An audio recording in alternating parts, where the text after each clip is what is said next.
A little over a year ago, Walt Matis, program and volunteer coordinator of the Fairfield Museum and History Center, came here and spoke about the Pequot War, in which the final great battle took place in what is now Southport.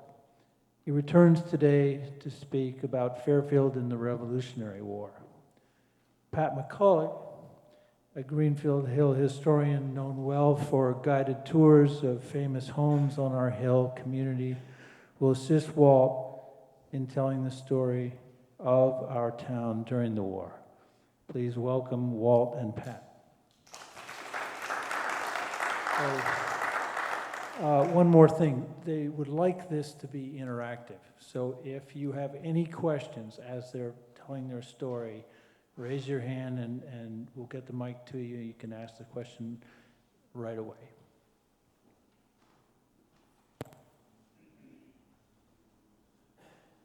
Hello, can you hear? Okay, good. I wasn't sure if it was on. So thank you very much for coming out today. I'm happy to be working with Pat on this particular story, the story of the American Revolution. To understand, just to give a little background, you have to sort of look back to the French and Indian War, the 7 Years' War. You have to look at what's going to happen during that, and then how that begins to change, in particular, Great Britain's view of the colonies and the colonists, which in turn also changes the colonists' view of themselves and their relationship to Great Britain. So at the end of the French and Indian War, the 7 Years' War, Great Britain wins, France loses, and the colonists, for lack of a better term, are a little bit full of themselves. They're very proud. They've done well, they feel that they've accomplished, and they suddenly, now let's back up just one quick step. How long have people been living in the colonies by, let's just say, roughly 1763? This is an important thing to think about. So when is the first colony established? The first British colony in British North America? 1607, right? They didn't tell you there was going to be a quiz, did they? So they're like, dude, you're supposed to be the smart one. So 1607, so people have been living here in the colonies since 1607. How many times has the King of Great Britain personally visited the colonies? How many times has any of his direct ministers visited the colonies? Yeah, 0, okay. So by 1763, the colonists have been living here for almost 200 years, folks, without any direct, I'm going to use a phrase here, interference from Great Britain. They have come to think of themselves as operating on their own, okay? Do they think of themselves as part of Great Britain? Yes, okay? But they feel we've kind of been running things on our own and we're doing just fine. At the end of the French and Indian War, Great Britain, so when I do student groups, I use this example, they get it. It's like imagine living in a house, food and everything's been there, heat's been on. You maybe know there's grown-ups somewhere in the house, but you've never really seen them. And then all of a sudden, somewhere around your 16th birthday, 2 people are standing in the kitchen. And they're like, hey, remember all that food you used to get? Oh, you got to take out the garbage. Oh, you remember this? Now you got to do this. Remember this? Now you got to take care of that. How do you feel? I'm going to tell you right now, most teenagers are like, I don't like it. And that's exactly how the colonists feel in 1763, 64, 65. Great Britain, we always hear the stories about taxes, right? That's like the big problem, which is why we don't pay taxes anymore, right? The American Revolution, the colonists win, we don't have to pay them anymore, right? Why is everybody laughing? Taxes are necessary. Believe it or not, the colonists are paying 1/3 the taxes of the people who live in Great Britain. I'll bet you there's people in this room right now, if I told you you could pay 1/3 the taxes of your neighbors, you'd be like, sign me up. It's not the taxes.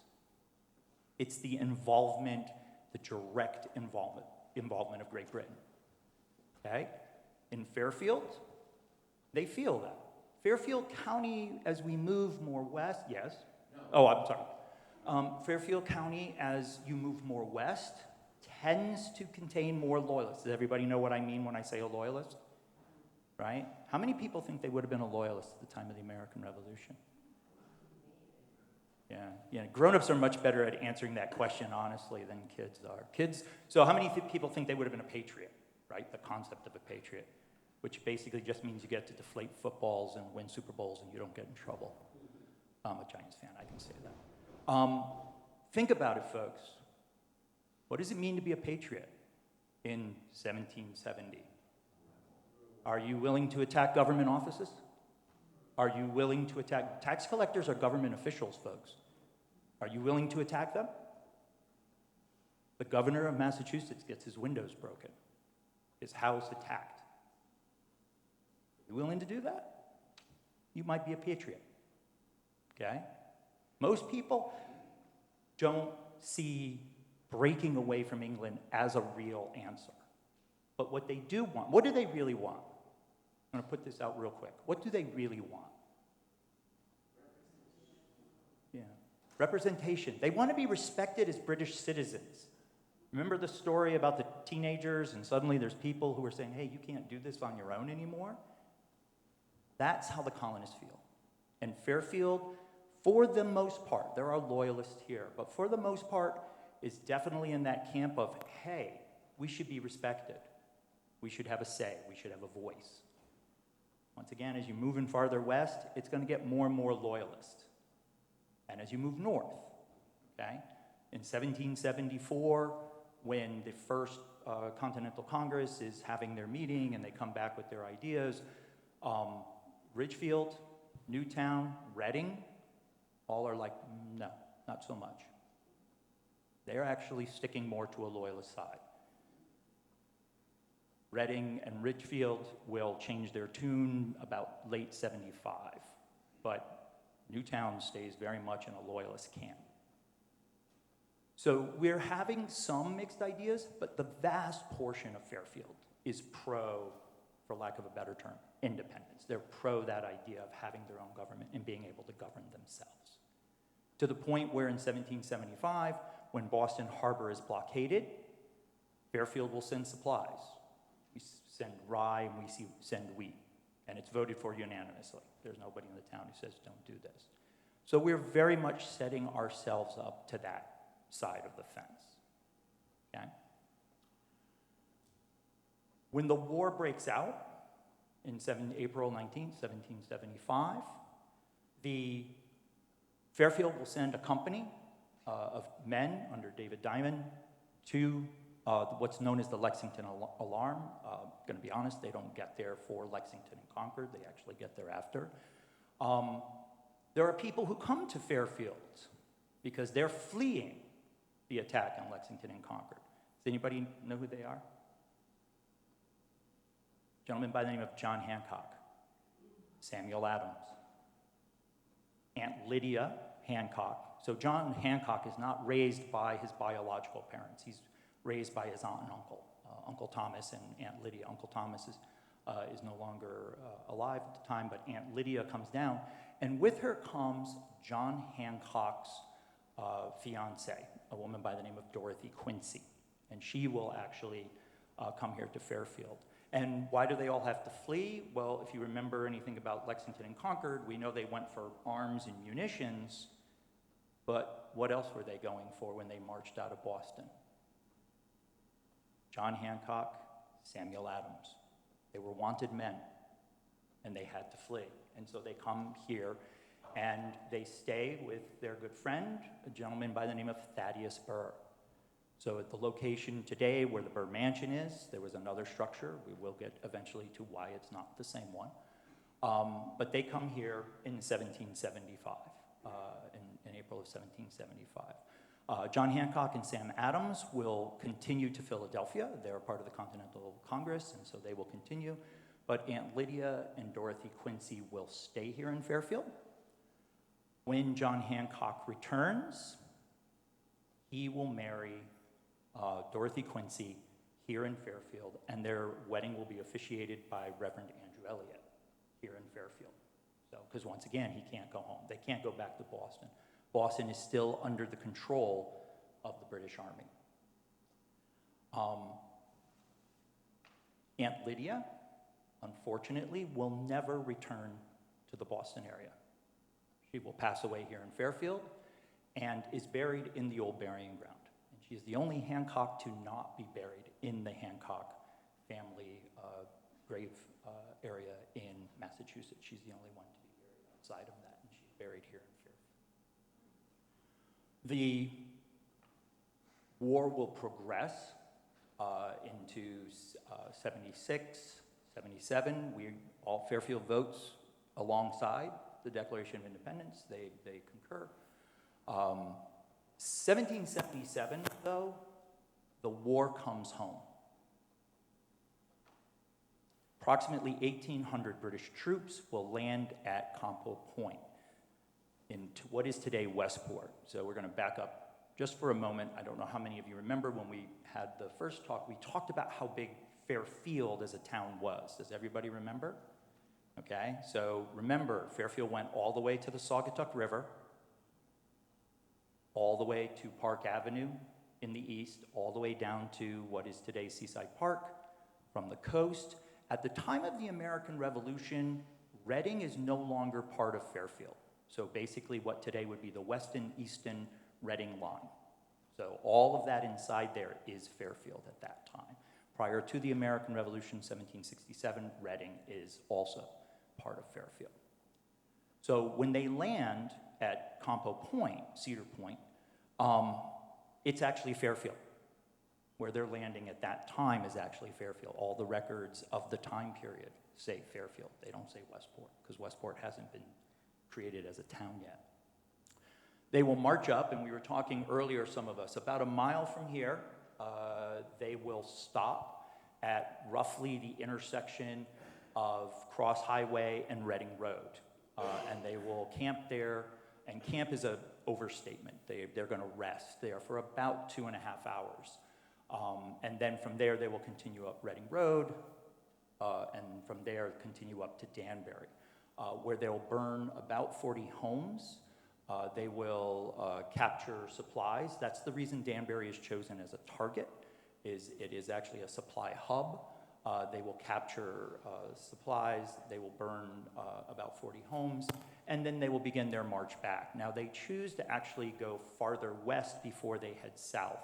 The fleet is still at Campo Point, and because they choose to go farther west, they get caught at Ridgefield. The Connecticut forces are able to set up a barricade in Ridgefield. There will be a battle, and the Connecticut militia will be forced back, and the British will eventually make it back to their ships. There's an incredible firefight on the march back after the Battle of Ridgefield. And we were talking earlier, and I made the comment that had the British chosen to return the same exact route that they had marched up, that battle might have happened here. But because they chose a different route, that battle happens in Ridgefield. But had they come back the same route, this might have been the spot where they, that same idea of a barricade, stop the forces and take it, would have been happening, but they don't. After the attack in 1777, everything sort of calms down in a sense. There are constant raiding from Long Island. So Long Island is basically a Tory haven, so a loyalist haven, mainly because by 1776, British Army has taken over New York City and will control New York City for the remainder of the war until 1783. And so Long Island has become kind of this loyalist haven. And so the loyalists are coming out of Long Island, and they're raiding the Connecticut coast. That's okay, because people from Connecticut are raiding the Long Island coast. We're going back and forth. And they're doing this all in basically whale boats. So boats that are probably no more than 40 or 50 feet long at most, and a handful of men in each one, are fighting each other on Long Island Sound, because as they're going back and forth, they're encountering one another. And so they're fighting on Long Island Sound. It becomes known as whale boat warfare. That becomes a big part of the story. But that raiding is going on. Everything completely changes in 1779. General Tryon, the same commander who was in charge of the attack on Danbury, is given a directive to attack the Connecticut coast. The reason? General Clinton, the overall commander of British forces, is trying to draw General Washington out of the Hudson Highlands to come closer to New York so General Clinton can have a major engagement with him and hopefully wipe out the American army. So General Tryon, first place he attacks is going to be New Haven. Their homes are burned. The fort, there's a fort that he attacks. He does very well with that. He's able to stop the guns. He captures some ships, burns some ships, and then he leaves. At that point, nobody's 100% sure which direction he's going to go in. A lot of people think he's going to go to New London, but he actually will come to Fairfield. And so on the morning of July 7th, 1779, people realize that the British force, this time is roughly 2,600 troops, is going to land in Fairfield. They take over what today we would still call the center of town, and they try to get to the fort, which is in Black Rock. They are unable to. The local militia is able to stop them, mainly by destroying the bridge. It's not because they outfight them. They actually destroy the bridge. The British aren't able to cross Ash Creek. It's unclear whether or not that is specifically why they choose to start burning homes or if there is some other reason, but they do. And they begin on the evening of July 7th, but they really do most of the burning in earnest on July 8th as they march out of town.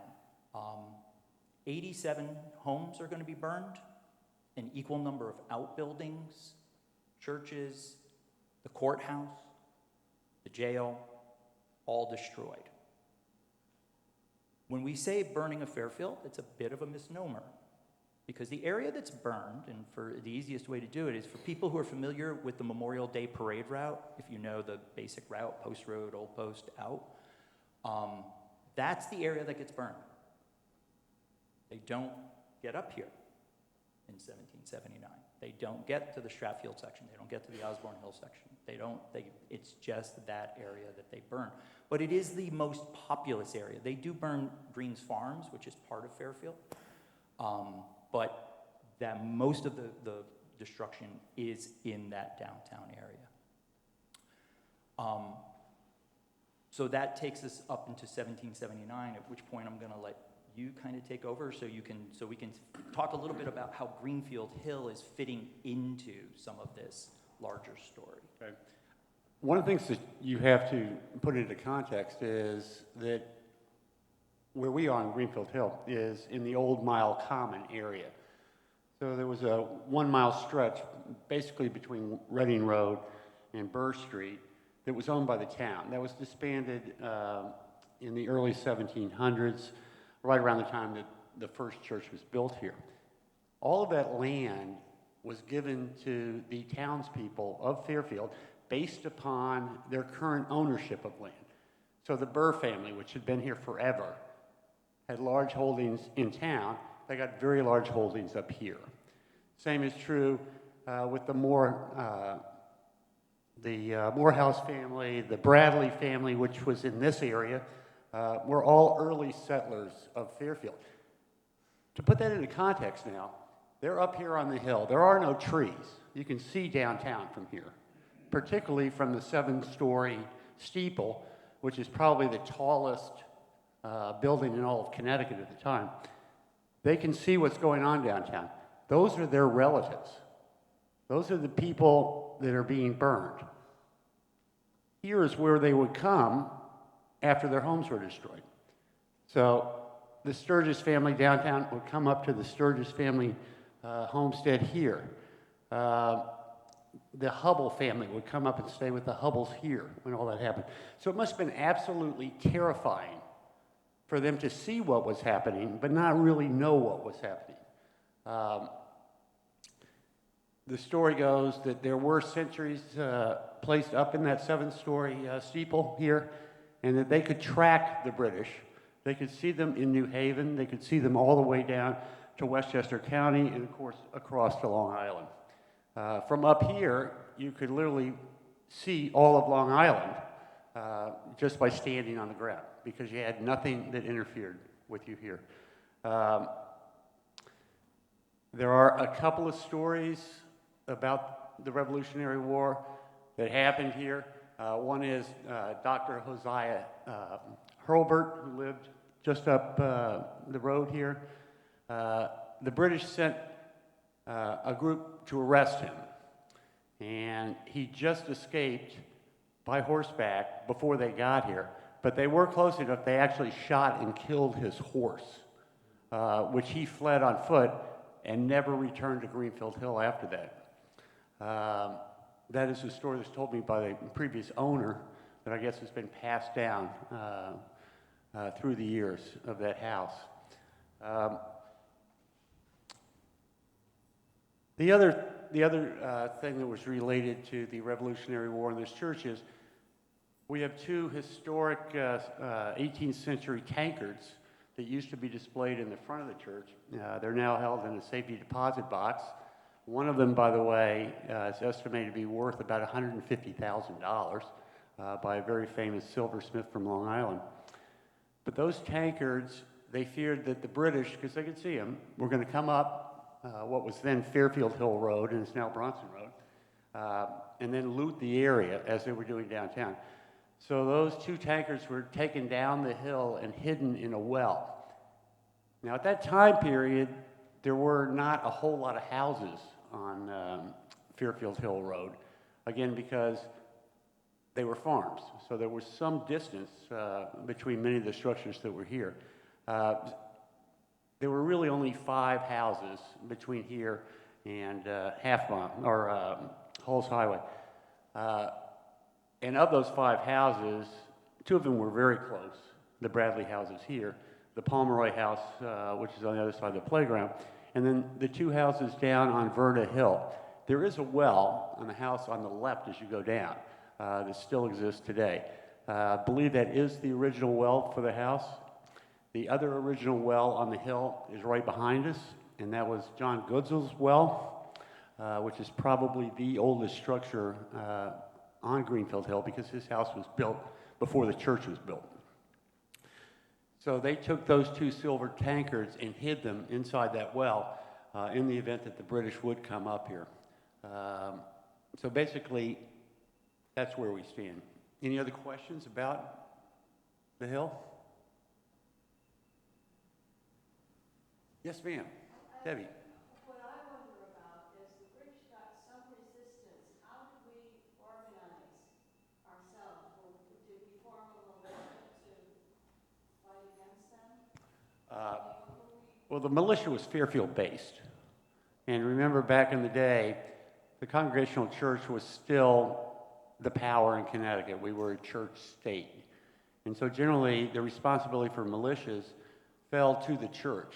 And the minister would be the one that actually would pull the militia together and canvass, the church population. So exactly, the militias existed from the beginning, all the way back, if you want to play the card, to 1607. The idea of local men, usually between the ages of 16 and 60, who were required to be called up should there be an emergency. That's the easiest way to start it. In 1607, the 17th century, those emergencies are going to be either the Native Americans, the Spanish, the French, the Dutch, whoever you were at war with at any given time.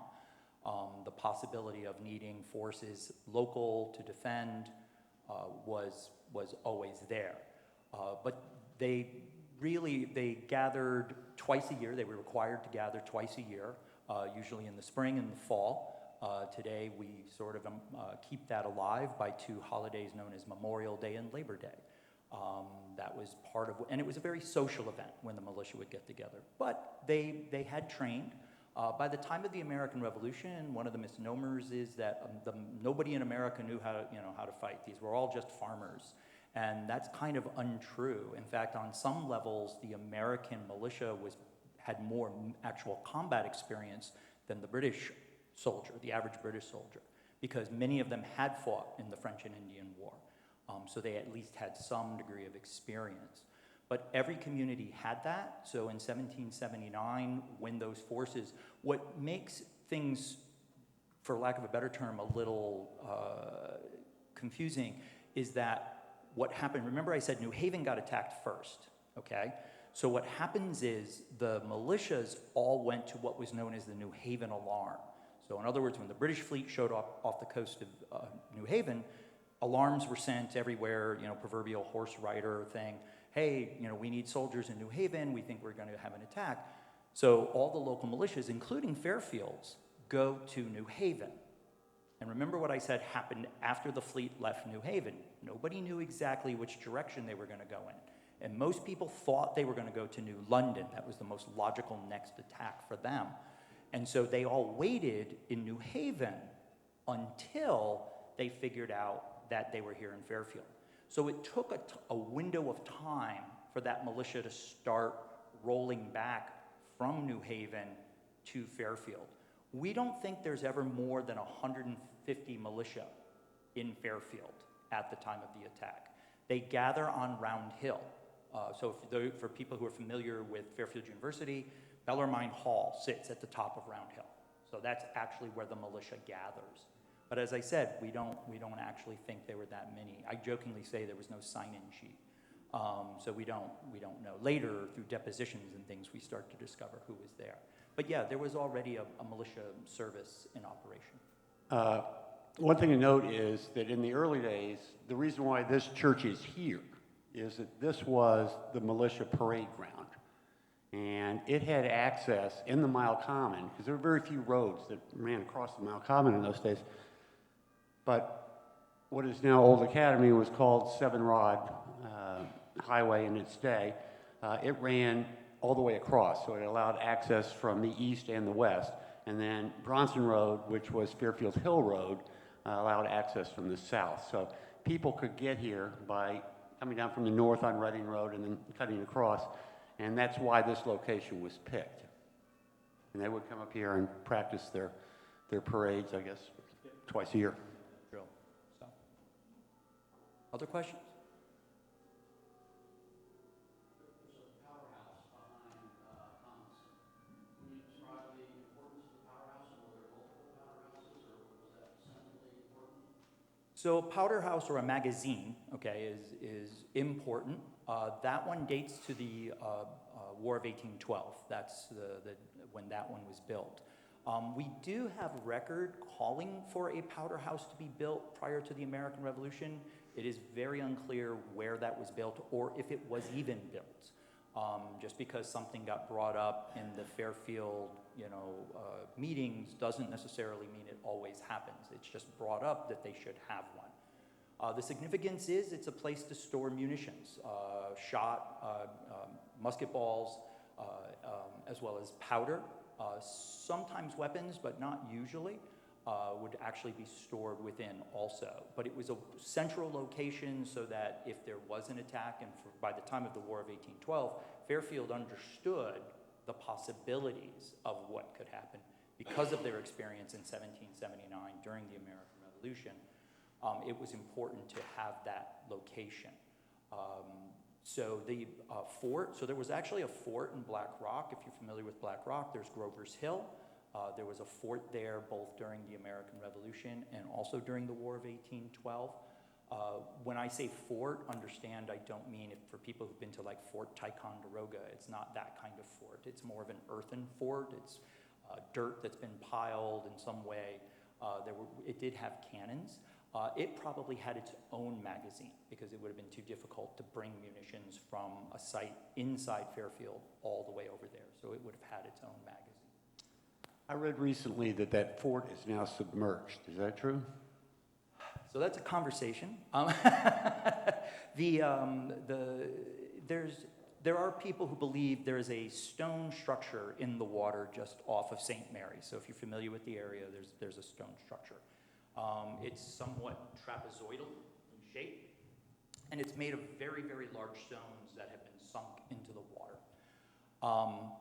There's no indication during the American Revolution that the fort was that close to the water. It's always being referenced as being on the hill. There was actually a spy who came through Fairfield just prior to the attacks in '79.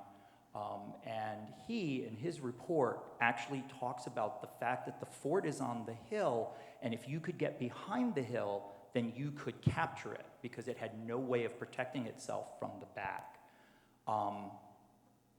So all the indications from the 18th century are that the fort was on the hill. The structure in the water, many of us believe that it actually dates back to the George Hotel. The George Hotel had very large piers that it had put out into the water for both ships and swimming. And we think that's what it was. But there is still discussion. In New London, where Groton has an actual fort. For anybody who's ever been to the fort in Groton, there's an actual fort. On the New London side of the Thames, there was a fort. Originally, they had what was called the water battery, which was literally close to the water. And they discovered that there was a concern that if you could get on the hill, because there was a small hill directly behind it, if you could get on that hill, same problem. You now can fire into the water battery. It's no good. So they built a second battery on that hill. So they had a paired battery. It is possible that at Black Rock they may have had that, but there's no documentation of the period that supports that. I wanted to ask you about the story of the German soldiers that came into town and their reputation that they were the ones that were really the most brutal and did most of the burning. So yes, for many people, there was a Hessian regiment. It was the Landgraf regiment, which is a Hessian regiment. There were also Jaegers, which were German riflemen, the small group of them that also accompanied Tryon's force in 1779. The Jaegers have been traditionally, in most books written about the attack on Fairfield, been blamed for the burning, the actual burning of structures. There are a few challenges with this. Well, let me back up and say why I think they're the ones who get labeled. They are, and General Tryon actually will write in his own after-action report that he commends the Landgraf regiment because he has them be the rear guard. Okay, so as the British Army is marching back out to what is today Sasko Beach, they have this rear guard of Hessians that are doing the guard. So they are the last soldiers, and I'll use this term, in uniform that are in the town. So people will recognize them as being soldiers. They have a uniform.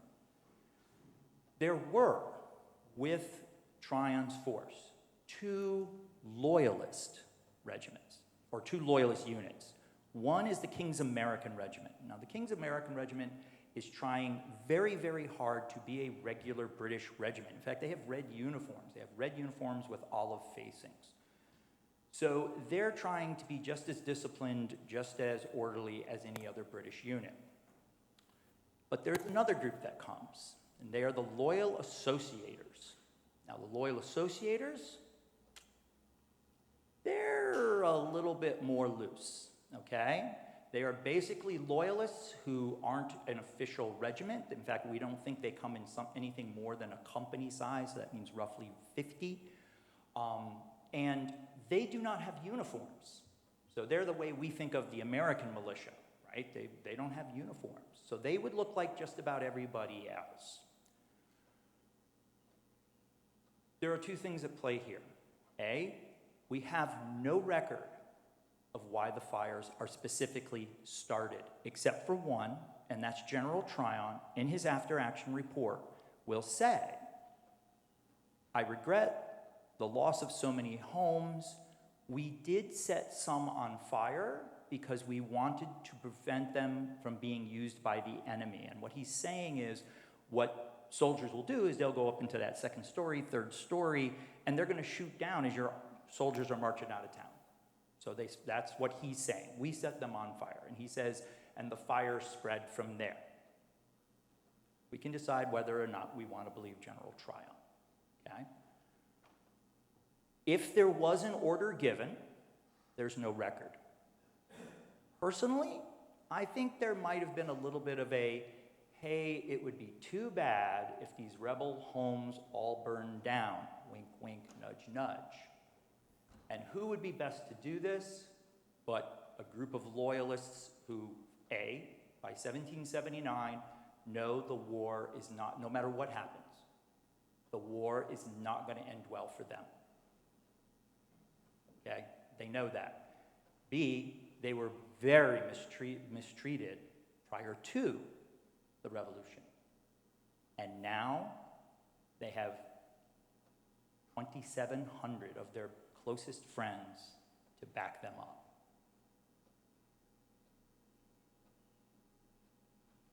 Yes. So,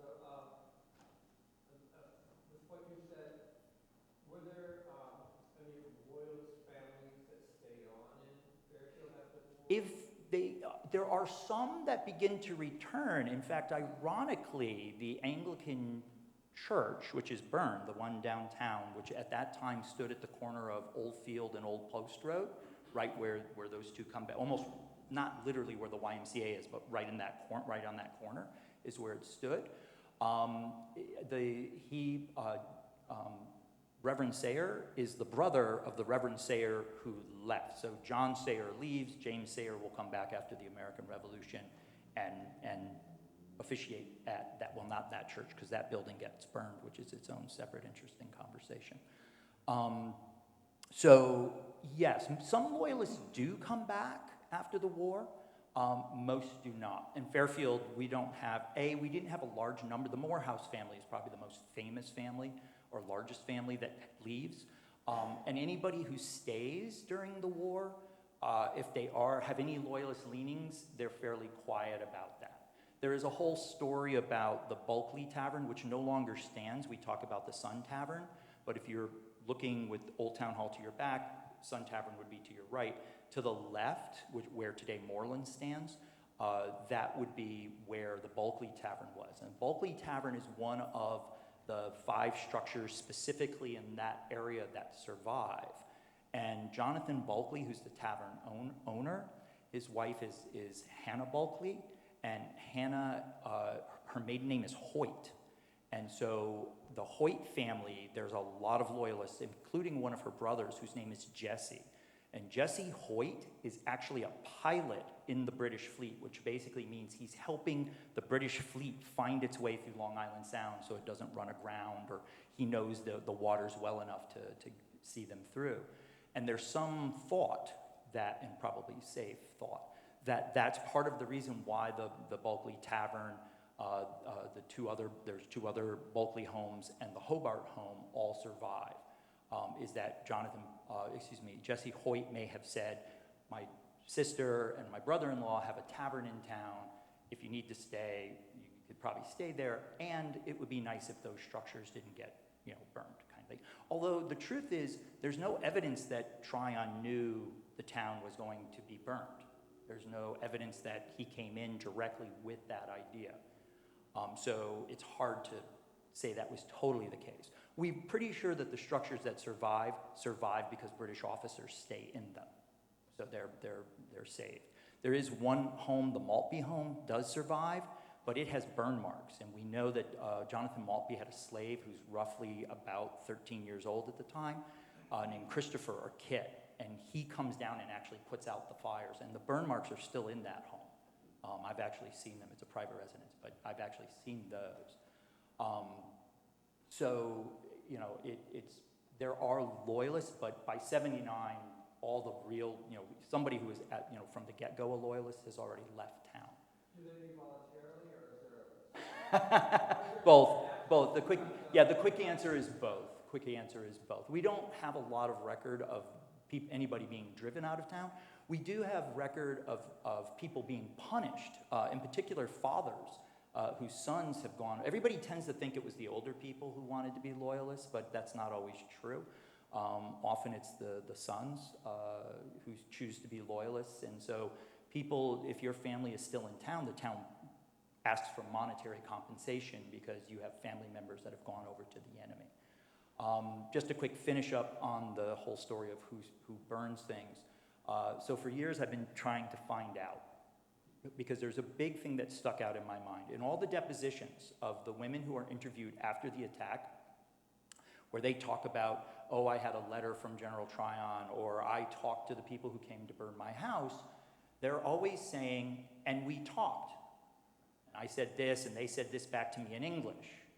And I was like, wait a minute. If they were German soldiers, why would they know English? Why would they be able to have these even short conversations? Why would that ever happen? So I'm like, that doesn't make sense. So I kept doing research, and I found, during COVID, one of my spare time moments, a letter that was actually written on July 9th. So remember, I said the British fleet left July 8th. They go back to Huntington, Long Island. They refit. They will eventually come back and attack Norwalk also. But while they're in Huntington, a letter is written by the commander of the Loyal Associators, commending the success of the burning of their troops. He mentions in particular Mill River, which is Southport, and Greens Farms. So he specifically mentions those two locations as being burned by the Loyalists. So for me, it's not too much of a stretch given the other evidence that they may have equally been involved with the actual burning here in Fairfield. Yes? So I can take it that there's obviously a fighting down in the flats or in town. Was there ever any battle up here? Was there anything in Mile Common when you're fighting up here, or was it mostly just people sort of watching what's going on downtown? People were watching. I think Pat put it best. They were aware. They knew. I mean, I am sure that there were people from here that had already possibly gone to New Haven alarms and were coming back and would be involved in the fighting there. But the British never actually get, the closest they get, there's a small bubble or salient. If you know where like Sturgis Park is, Fairfield Ludlow High School, there's an area there in Mill Plain that gets burned, but that's about as far as they go. And I will sometimes say to students, that's why for people who live in certain areas, you will go, wow, we have a lot of 18th century houses and the rest of the town doesn't seem to have that. And that's part of the reason why, is because that burning, that idea of the destruction does not get this far up. And so those structures remain in ways that they don't in town. Yes? I'm curious, it doesn't sound as if there were many colonists who were killed in the burning of Fairfield. So who is buried in the, how come there are so many Revolutionary War? Are they the veterans? Yeah, veterans. No, they were not killed in action. Yeah. And here's the side story to that. So, as I said, militia goes up to Massachusetts, they fight at Breed's Bunker Hill, that kind of action. Where a lot of Connecticut, in particular Western Connecticut, gets involved, what I call the window of history of the American Revolution where everybody skips. We go from Boston to the Declaration of Independence. And everybody forgets that one of the largest land battles of the American Revolution will happen in Brooklyn, New York. So New York, yeah, there's a lot of people are like, really? Yeah. So that's part of it, is that a lot of the troops from this area, that's the big engagement that a lot of them are involved in, because Connecticut militia is a huge part of the forces that are supporting Washington and the Army at that point. So, and then, White Plains, there's, throughout the rest of the war, as I said, the Hudson Highlands, the whole story, as I was saying, that's part of what General Clinton wants Washington to do, is bring his army out, the attack on Canada. So they're fighting throughout the war. It's not like they all fought just in one battle and then, they're buried there. Yes? Can you tell us a little bit about the battle in Ridgefield? What happened there, and what were the consequences? So the battle at Ridgefield is, as I said, the British Army under General Tryon, same commander who's going to command the attacks in '79, marches to Danbury. They do what they need to do inherently, and then they begin their march back. And so Benedict Arnold, I know most of us know him for other things, but in 1777, he's on our side very much. General Wooster and General Silliman, who's from Fairfield, will bring together a force. It takes a little bit of time, okay? So it's not like, once again, these armies aren't right there ready to go. And so they bring them together, and what they do is they decide to set up a barricade. When they finally figure out that Tryon is going to march back down, he's going to have to pass through Ridgefield to get back to his ships, they figure out that that's going to be the issue. And so they build what's known as the barricade, which is really what it is. And then the British run into this barricade. General Wooster actually starts attacking the rear of the column.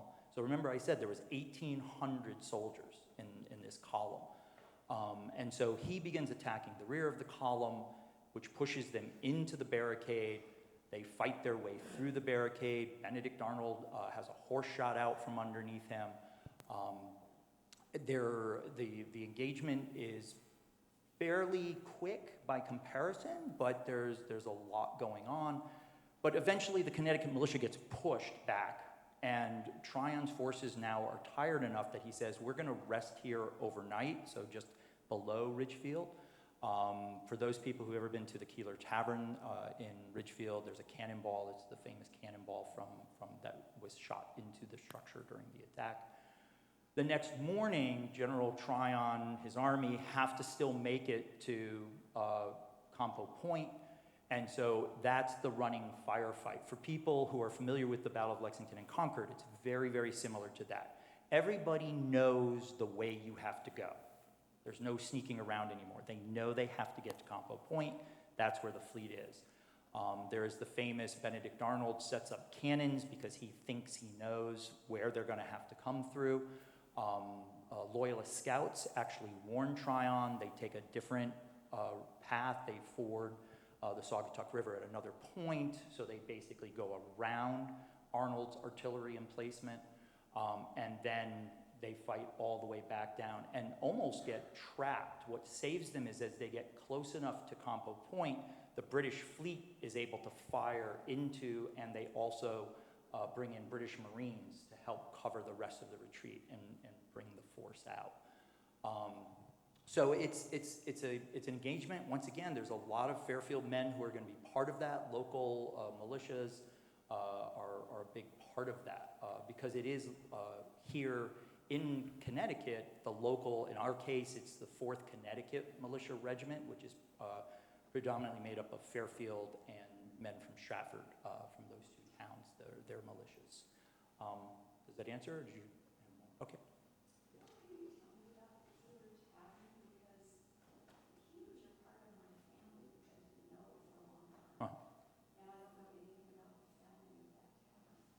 I don't know enough to be an expert by any stretch. We do have people who do genealogy at the museum, so I would highly recommend that you reach out and make an appointment, and they could definitely help. First of all those connections, and secondly, Keeler Tavern certainly has a great staff, which you could reach out and get more information about. Just wanted to interject our church connection with Benedict Arnold. When he was captured, he was put under the responsibility of Abraham Baldwin, who would then later become an interim minister here. And the Baldwin family lived right behind us. But it was, a 6 degrees of separation between Greenfield Hill and Benedict Arnold. In fact, they stripped Benedict Arnold after they arrested him, and it was Abraham Baldwin that actually gave his own clothes to Benedict Arnold so that he could be clothed. That brings up, but do you have information like how churches, or specifically the congregational people, were involved? What was their perspective and involvement in the Revolutionary time, and what families did we have? Oh, you guys were all patriots. Yeah, What did looking now, like, oh, be careful those congregationalists or those Puritans and this and that, Quakers, Well, and I'll cut to the chase, and that's really, you have to just look at the history of the Congregational Church and the understanding of why the Puritans had originally come here. They were already of mind and thought that was separate from the ideas of much of what Great Britain was doing. It doesn't mean that they didn't want to be British subjects, but they certainly had an independent thought of what they were trying to do, and that had been passed down all the way to the Congregational Church at the time of the American. It's actually interesting that when the Puritans came here, they really were leaving Holland. They didn't leave England. The Puritans, the Pilgrims, had left a little village called Sturton-on-Steeple in England and fled over to Holland because of the persecution. They were there about 20 years, and the reason why they left Holland was their children were growing up Dutch, and they didn't want that. They wanted their children to grow up English. So the compromise, they couldn't go back to England because they were persecuted there, and they would be arrested, but they managed to get the Mayflower Compact through and signed by the king to allow them to come over and settle here. But it was because they wanted their children to be English. And it's important to understand that difference, is that just because we look at the American Revolution as everybody wants to break away from England, and that's not really true. A lot of the people, what it was that ability, they wanted to be even more part of the British government, the British system, than they felt they were. And that's why I sort of opened with that. You have to understand that it's not literally break away. So sometimes with students I use this example. If in 1770, King George III and the British Parliament had said to the colonies, Massachusetts, Connecticut, New York, Maryland, Carolinas, whatever, you could get to send 2 representatives to the House of Commons, and they get to speak for your people. The American Revolution as we know it never has to happen.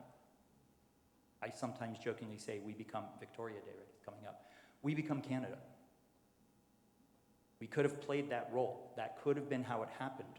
But because King George III and Parliament had never experienced anything like that, they had no idea in their head that you could do that. You, as subjects of the king, you had to do whatever we told you. You couldn't think like that. And through that, they lose the colonies. When it becomes Canada's term, what does Great Britain do? Sure, go ahead, have your own parliament, you're good. And what does Canada do? They stay part of the Commonwealth. But at the time of the American Revolution, nothing like that had ever happened, and so they didn't recognize the potential. Recently, came across trying to understand the Bacon Rebellion, and is that similar to just someone not wanting to be a loyalist? Was that a loyalist and non-loyalist dispute that happened? I mean, is that similar to just like another activity that showed the uncomfortableness of the people who lived their lives here? Or what? There are a lot of different rebellions, many of them centering around taxes, who's in charge. I mean, we don't have time to go into all the political implications of even the American Revolution, but a lot of it is that, concept of who's going to be in charge, who's controlling, who's, the famous line of better a tyrant, 3,000 miles away than 3,000 tyrants a mile away, which some people in the colonies, that's how they felt. They were like, wait a minute, what are we replacing this with? Because remember, this is all an experiment at that time. So yes, there's a lot of those kind of issues that are going to happen.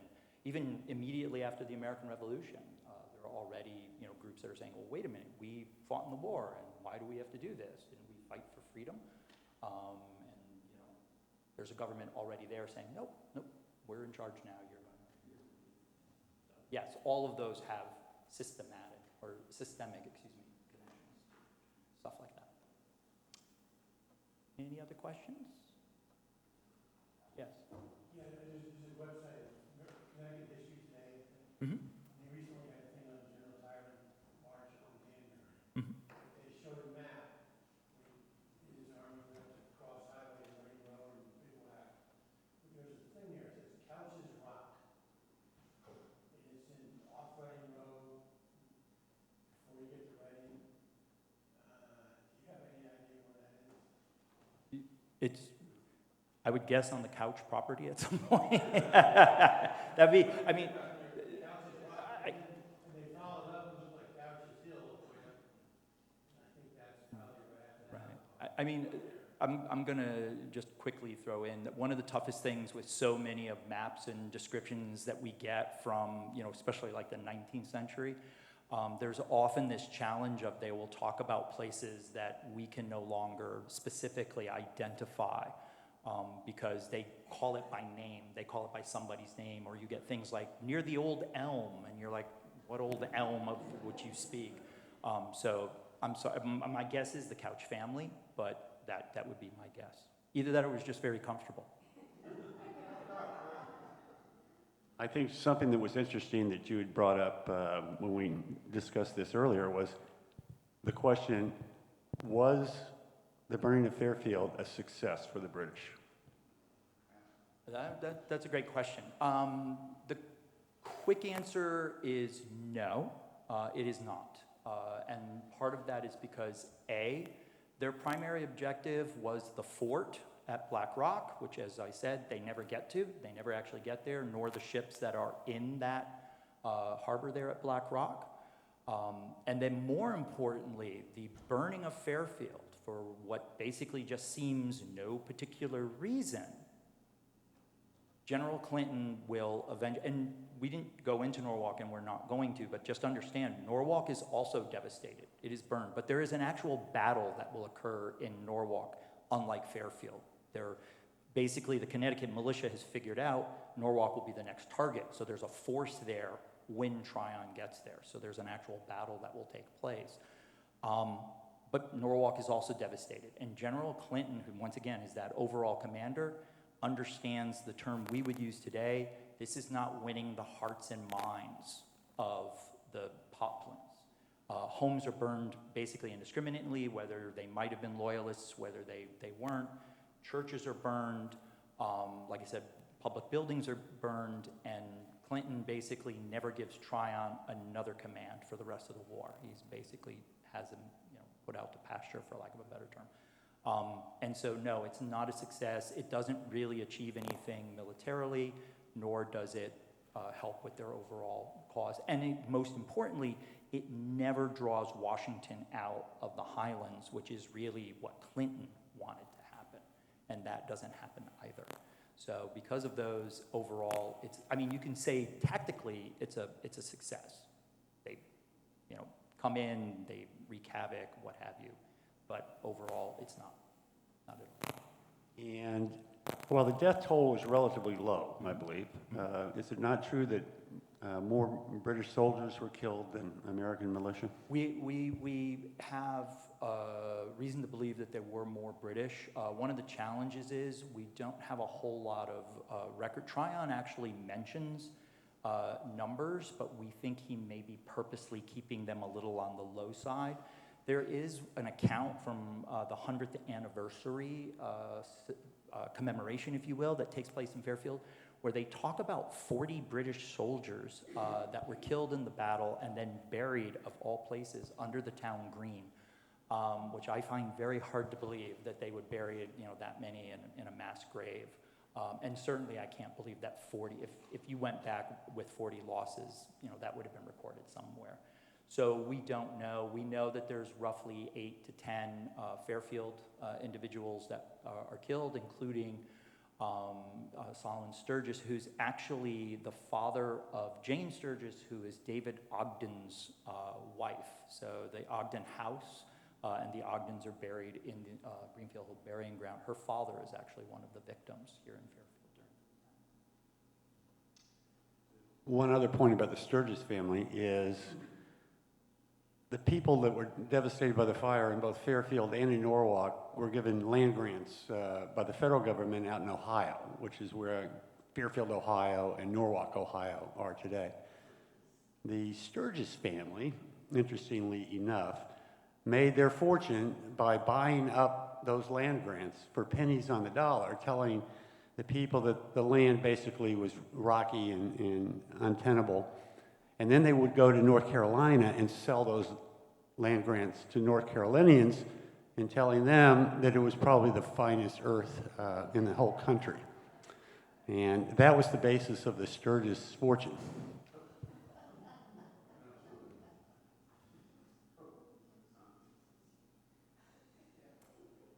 Anything else? Was that the moving transition from Connecticut to Ohio and then the Carolinas? Was that a common? Are you talking about the Western Reserve area? Well, and just the people in this area. Yeah. Yeah, during that war, were the people, did they, was it common for them to go to Jersey or Carolinas or to move during that time? Way, or Well, there was, as the country grew, there was an expansion mostly out of New England into the, unsettled places. So, yeah, there was that. I mean, Connecticut had claimed a strip of land that I believe was about 20 miles wide that went from Connecticut all the way to the Pacific Ocean. And that was known as the Western Reserve. They really only settled the part in Ohio. And if I'm not mistaken, they actually went to war with Pennsylvania in Scranton over that land, Yeah, too. it's known as the Pennamite Wars. They're fighting. So Connecticut claims the top part of what's today Pennsylvania because they believe their charter said you go all the way to the Pacific Ocean. And so that section of Pennsylvania, that northern part of Pennsylvania, people from Pennsylvania are saying, oh, no, that's us, and Connecticut. So there's a war of battles that are taking place, and they all stop when the American Revolution sort of comes along because they say, well, now we have a common enemy, and we'll deal with that. A lot of the land is given to the Continental, or purchased by the Continental Congress, basically to take away Connecticut's war debt. So at the end of the war, so you have to remember that after the American Revolution, contrary to what you might have heard, all these soldiers want to get paid. They're like, yeah, no, I'm not a volunteer. I'm owed money. And since the Continental Congress doesn't have a lot of money, people in Fairfield, people in Norwalk who've lost land, they're like, hey, I've lost stuff, or not land, but lost things in the burning. I want something back. So what they say is, well, we don't have money, but we have all this land in the West, and we will offer that to you. It's also, if you ever go to upstate New York, there's a lot of cemeteries up there that have a lot of Revolutionary War veterans, and that's why, is because that's how they're paying these soldiers, is they say, well, we'll give you 50 acres or whatever in all this new territory. So you have to remember, we make a big deal out of the Louisiana Purchase. After the American Revolution, suddenly everything to the Mississippi River belongs to America. That wasn't actually true prior to the American Revolution. So the colonies basically double in size after the American Revolution, and they get that land and they're using it to pay things. Yes? Yeah, but no one should be forgetting the indigenous people, the Indians. It was their land going all the way. So that becomes a great question. During the American Revolution, what side, as I use the term, do most indigenous people, most tribes, most Native American groups side with? Britain. And do you know why? Because they have this crazy idea that if the colonists win the war, they will just move westward and take everything. And here's the terrible thing to that. And of course, they know that because they've already experienced it. So their concern is that. And then, unfortunately, because the British lose the war, it actually gets used against them. You sided with our enemy. So, unfortunately, it was kind of a darned if they do, darned if they don't moment. Anybody know anything about the Proclamation Line of 1763? I'll just throw that out since you've brought this out. Probably had more to do with starting the American Revolution than anything. The Proclamation Line of 1763, at the end of the French and Indian War, King George III says, and Parliament says, oh, colonists, you cannot settle west of the Allegheny Mountains. And all of you who own land already there or think you own land, you're out. Oh, by the way, anybody who's already moved there, you're out. Do you know who lost a whole lot of money when that happened?